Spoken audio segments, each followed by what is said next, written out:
నెల్లూరు జిల్లా ఇందుకూరుపేట మండలంలో పాత కక్షల నేపథ్యంలో యువకుడిపై జరిగిన హత్యాయత్నం కేసును పోలీసులు ఛేదించి 10 మంది నిందితులను అరెస్టు చేశారు.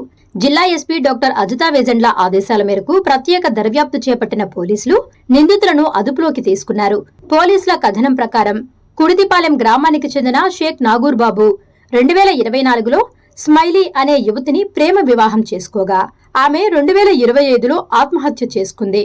ఈ కేసులో నాగూర్ బాబు అరెస్టయ్యి అనంతరం బెయిల్పై విడుదలయ్యాడు. అప్పటి నుంచి స్మైలీ సోదరులు ముసూరి బన్నీ, ముసూరి చక్రి అతనిపై కక్ష పెంచుకున్నట్లు తెలుస్తోంది. ఈ నేపథ్యంలో జూన్ 2వ తేదీ రాత్రి నాగూర్ బాబు తన సోదరుడు షఫీతో కలిసి ముదివర్తిపాలెం సమీపంలోని పెన్నానది ఒడ్డున ఉండగా ముందస్తు పథకం ప్రకారం అక్కడికి చేరుకున్న 10 మంది నిందితులు బీరు బాటిళ్లతో దాడి చేసి తీవ్రంగా గాయపరిచారు. షఫీ కేకలు వేయడంతో స్థానికులు అక్కడికి చేరుకుంటున్నారని గమనించిన నిందితులు 3 ద్విచక్ర వాహనాలపై పరారయ్యారు.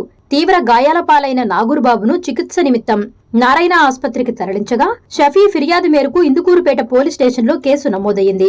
ప్రత్యేక దర్యాప్తు చేపట్టిన పోలీసులు మసూరి బన్నీ, మసూరి చక్రి సహా మొత్తం 10 మందిని జూన్ 4వ తేదీన టిట్కో గృహ సముదాయాల సమీపంలో అరెస్టు చేశారు. నమస్కారం. మొన్న 2వ తేదీ అర్ధరాత్రి ముదివర్తిపాలెం దగ్గర పెన్నా నది ఒడ్డున షేక్ నాగూర్ బాబు అనే యువకుడిపై 10 మంది బీరు బాటిళ్లతో దాడి చేసి అతన్ని చంపే ప్రయత్నం చేశారు. ఆ విషయం మీడియా అంతా కూడా వచ్చింది. 3వ తేదీన అతని సోదరుడు షఫీ ఇందుకూరుపేట పోలీస్ స్టేషన్లో ఇచ్చిన రిపోర్టు మేరకు హత్యాయత్నం సెక్షన్లతో కేసు నమోదైంది.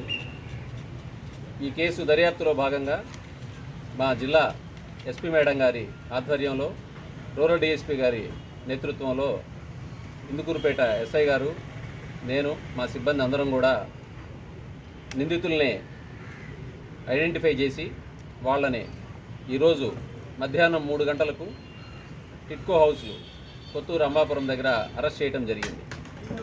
ఈ కేసు విచారణలో దీని యొక్క మోటివ్ ఎంక్వైరీ చేస్తే నిందితులు మొదటి నిందితుడైన బన్నీ, రెండవ నిందితుడైన చక్రి, వీళ్ళిద్దరూ సొంత అన్నదమ్ములు. అటువంటి నాగూర్ బాబు ప్రేమించి 2024వ సంవత్సరంలో వివాహం చేసుకున్నాడు. తర్వాత 2025వ సంవత్సరం ఏప్రిల్ నెలలో ఆ అమ్మాయి అనుమానాస్పద పరిస్థితుల్లో చనిపోవడం జరిగింది. దానిపైన పోలీసు కేసు నమోదు చేసి ఇప్పుడు ప్రస్తుతం గాయపడిన వ్యక్తిని, వీళ్ళ ఇతర కుటుంబ సభ్యుల మీద కేసు పెట్టిన వాళ్ళని కూడా అరెస్ట్ చేసి రిమాండ్కు పంపడం జరిగింది.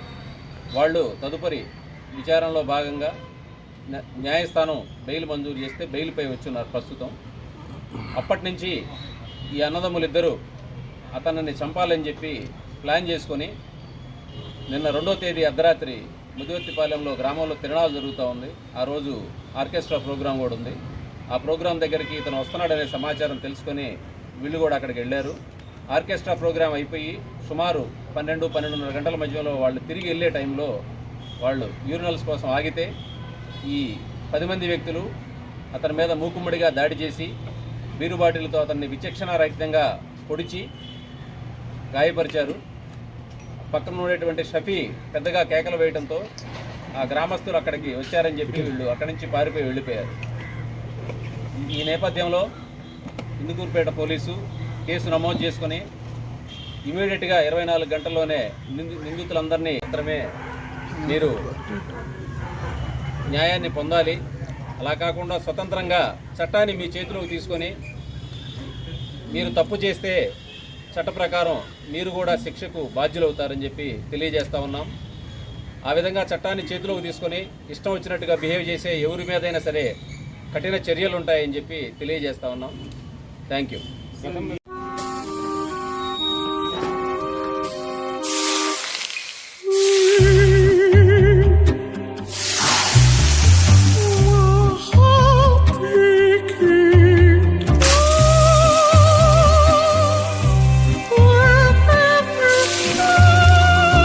No matter the heat outside, stay cool inside